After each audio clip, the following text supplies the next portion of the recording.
Good morning, students. Students, today I'll be taking the introduction of the topic of class 10th, that is polynomials. Polynomials is basically a topic which is studied right from 8th class. But since we have this topic again present in class 10th, I'll be taking an introductory lecture of it.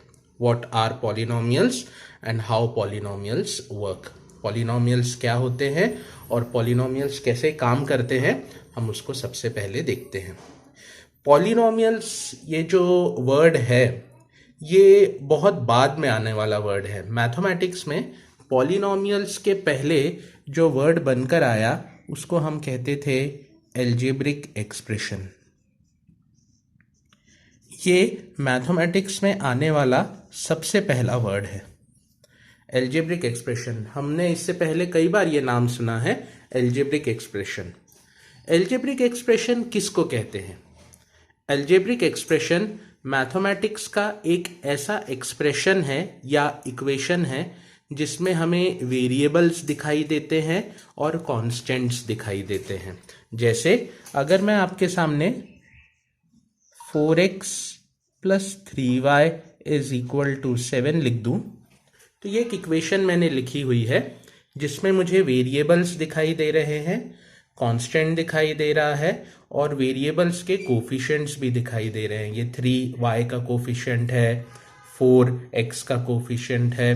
तो ये एक algebraic expression है. एक और algebraic expression आपके सामने लिख देता हूं, x² = 4. ये भी एक एग्जाम्पल है एल्जेब्रिक एक्सप्रेशन का, x² = 4. एक और एल्जेब्रिक एक्सप्रेशन आपके सामने लिख देता हूं, √x + √y = 5.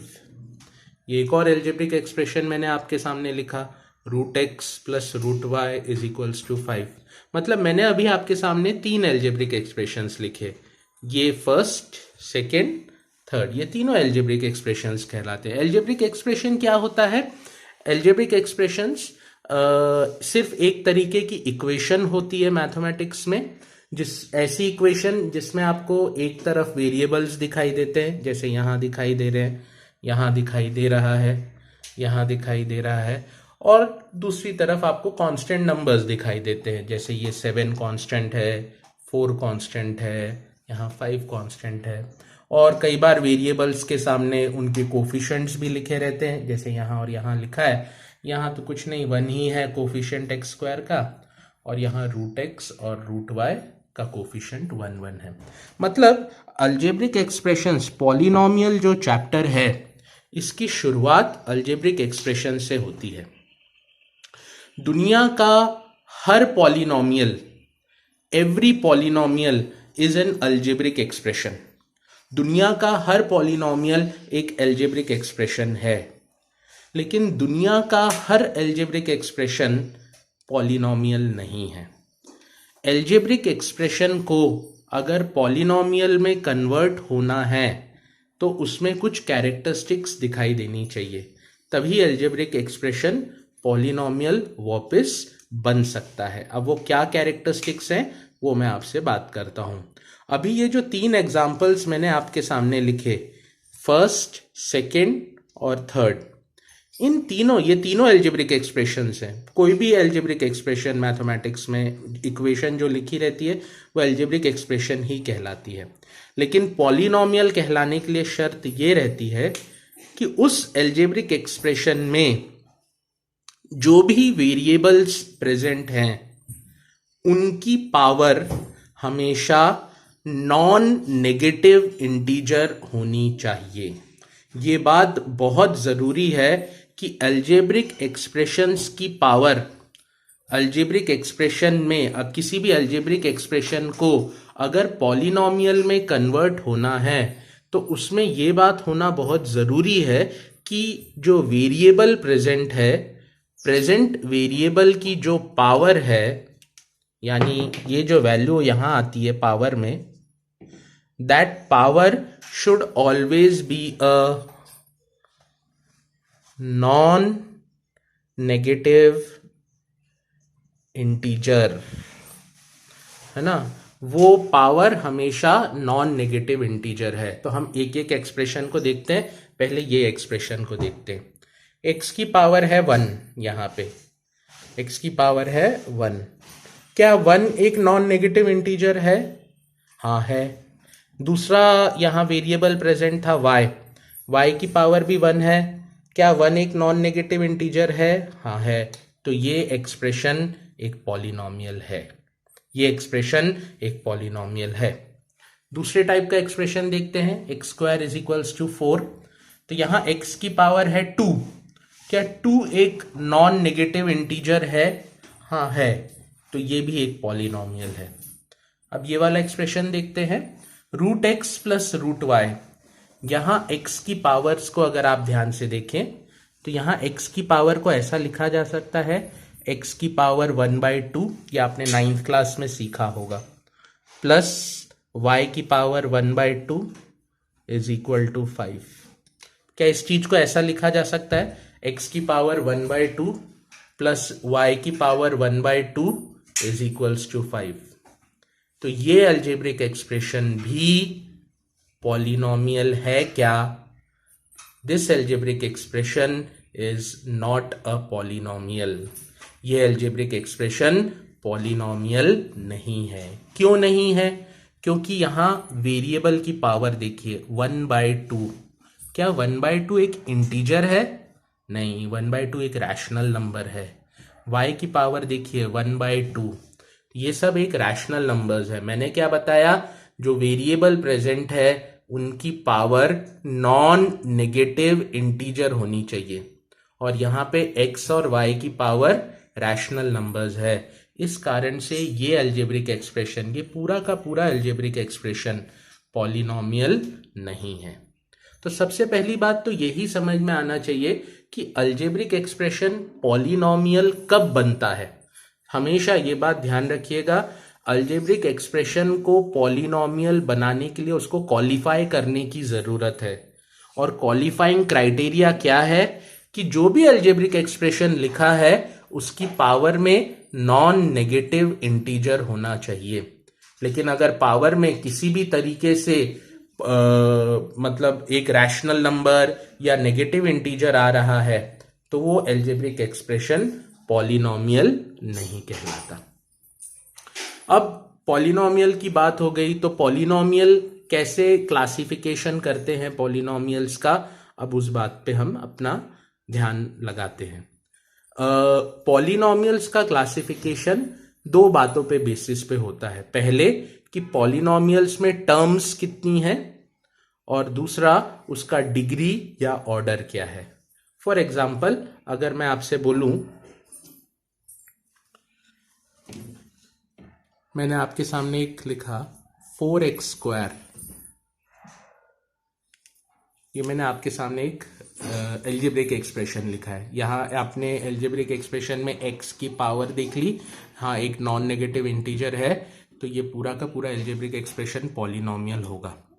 अब ये देखिए सिर्फ एक ही टर्म दिख रही है आपको 4x², तो ये वाला पॉलिनॉमियल कहलाता है मोनोमियल। मोनोमियल ऐसा एल्जेब्रिक एक्सप्रेशन जिसमें हमें सिर्फ एक ही टर्म दिखाई देती है, ऐसे एल्जेब्रिक एक्सप्रेशन को हम मोनोमियल कहते हैं। लेकिन अगर मैं आपके सामने ऐसा एल्जेब्रिक एक्सप्रेशन लिख दूं 2x³ + x² + 3, अब मैंने आपके सामने एक और एल्जेब्रिक एक्सप्रेशन लिखा है जिसमें जो वेरिएबल है उसकी पावर नॉन नेगेटिव इंटीजर्स हैं सब जगह, यहाँ पे x की वैल्यू 0 है, और ये पूरा का पूरा एक पॉलिनॉमियल है। और इसमें कितनी टर्म्स आ रही हैं, फर्स्ट टर्म, सेकेंड टर्म और थर्ड टर्म, 3 टर्म्स आ रही हैं। तो ये दूसरे टाइप का एक और पॉलिनॉमियल है, इसको कहते हैं ट्राइनोमियल। मतलब आपको पॉलिनॉमियल का अगर क्लासिफिकेशन करना है तो उसका क्लासिफिकेशन क्राइटेरिया इस बात के ऊपर रहता है कि उस पॉलिनॉमियल में टर्म्स कितनी आ रही हैं। तो आपने देखा पहले पॉलिनॉमियल में एक ही टर्म आ रही थी तो वो मोनोमियल था, दूसरे पॉलिनॉमियल में 3 टर्म आ रही थी तो वो ट्राइनोमियल था, और एक और मैं लिख देता हूं,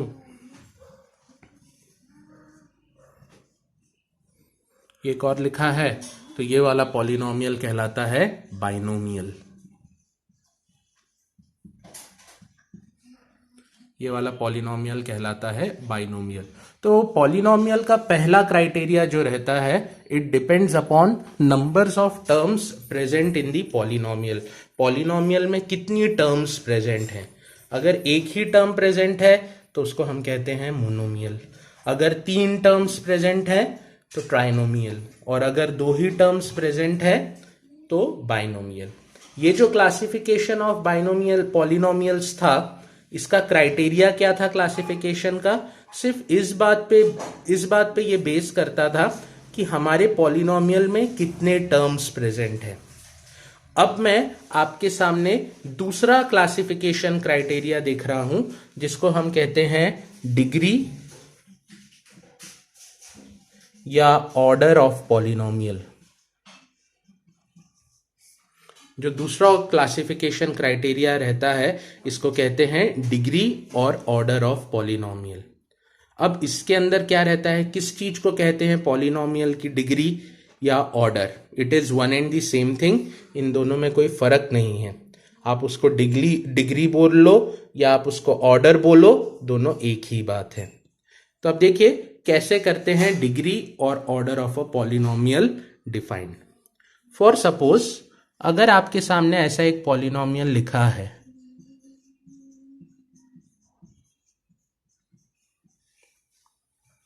ये एक पॉलिनोमियल है। इस पॉलिनोमियल में वेरिएबल की हाईएस्ट पावर को लोकेट करिए। ऑब्वियसली इस पॉलिनोमियल में जो वेरिएबल प्रेजेंट है वो x है। x वेरिएबल है, आपको पूरे एक्सप्रेशन में x ही दिख रहा है। तो इस पॉलिनोमियल में जो वेरिएबल है वो x है, और x की हाईएस्ट पावर कितनी है यहाँ पे? 3। तो इस कारण से इस पॉलिनोमियल का डिग्री या ऑर्डर हो जाएगा 3। ये पॉलिनोमियल का डिग्री या ऑर्डर हो जाएगा 3। डिग्री या ऑर्डर क्या है पॉलिनोमियल का? डिग्री या ऑर्डर पॉलिनोमियल के वेरिएबल में आने वाली सबसे हाईएस्ट पावर है। उस पॉलिनोमियल में जो सबसे बड़ी पावर आ रही है किसी भी वेरिएबल के अंदर, उसी पावर को पॉलिनोमियल की डिग्री या ऑर्डर कहा जाता है। जैसे अगर मैं आपके सामने एक ऐसा एक्सप्रेशन लिख दूं, x² - 4 = 0। अब x² - 4 = 0 में आपको वेरिएबल की हाईएस्ट पावर कितनी दिखाई दे रही है? 2। तो इस पॉलिनोमियल एक्सप्रेशन का, एक्चुअली किस टाइप का पॉलिनोमियल है? बाइनोमियल टाइप का। 2 टर्म्स हैं, x² और 4। एक बाइनोमियल टाइप का पॉलिनोमियल है जिसकी डिग्री या ऑर्डर है 2। तो इसका डिग्री या ऑर्डर कितना होना चाहिए? 2। यहां पे एक एक्सप्रेशन देखूं,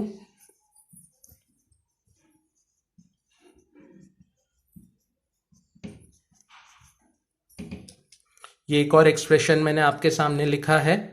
इसमें पॉलिनोमियल की हाईएस्ट पावर, वेरिएबल की हाईएस्ट पावर ढूंढी है। तो आपको वेरिएबल की हाईएस्ट पावर यहां दिख रही है 4। वेरिएबल की हाईएस्ट पावर यहां दिख रही है 4। तो इस पॉलिनोमियल का डिग्री या ऑर्डर होगा 4। सबसे हाईएस्ट पावर 4 ही दिख रही है यहां पे, तो इसका हाईएस्ट पावर या डिग्री, हाईएस्ट पावर ही पॉलिनोमियल का डिग्री और ऑर्डर बनता है। अब ये डिग्री और ऑर्डर पे मैं इतना स्ट्रेस क्यों कर रहा हूं? क्योंकि डिग्री या ऑर्डर किसी भी पॉलिनोमियल का, उसकी एक बहुत इंपॉर्टेंट प्रॉपर्टी है। मतलब अगर आपको पॉलिनोमियल का डिग्री या ऑर्डर मालूम है तो आप क्लास 10th की शुरुआत यहीं से करते हैं कि पॉलिनोमियल का डिग्री या ऑर्डर पॉलिनोमियल की एक बहुत इंपॉर्टेंट प्रॉपर्टी पे स्ट्रेस करता है। क्या है वो प्रॉपर्टी, मैं आपको आगे बताता हूं।